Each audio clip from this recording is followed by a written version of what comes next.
दोस्तों, एक बार एक शिक्षक संपन्न परिवार से संबंध रखने वाले एक युवा शिष्य के साथ कहीं टहलने निकले। उन्होंने देखा कि रास्ते में पुराने हो चुके एक जोड़ी जूते उतरे पड़े हैं, जो संभवतः पास के खेत में काम कर रहे गरीब मजदूर के थे, जो अपना काम खत्म कर घर वापस जाने की तैयारी कर रहा था। शिष्य को मजाक सूझा।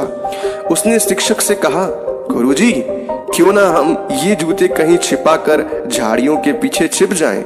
जब वो मजदूर इन्हें यहाँ ना पाकर घबराएगा तो बड़ा मजा आएगा।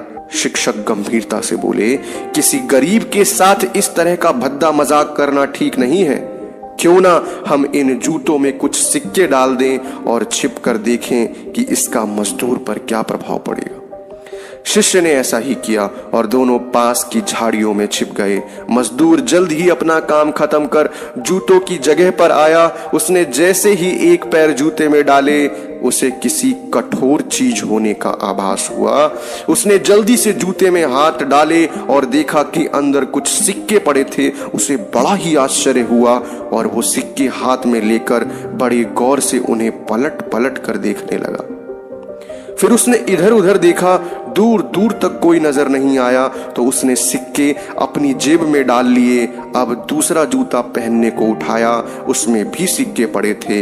मजदूर भाव विभोर हो गया, उसकी आंखों में आंसू आ गए। उसने हाथ जोड़ ऊपर देखते हुए कहा, हे भगवान, समय पर प्राप्त इस सहायता के लिए उस अनजान सहायक का लाख लाख धन्यवाद।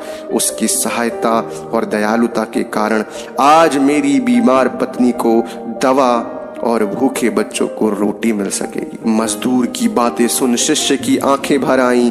शिक्षक ने शिष्य से कहा, क्या तुम्हारी मजाक वाली बात की अपेक्षा जूते में सिक्का डालने से तुम्हें कम खुशी मिली?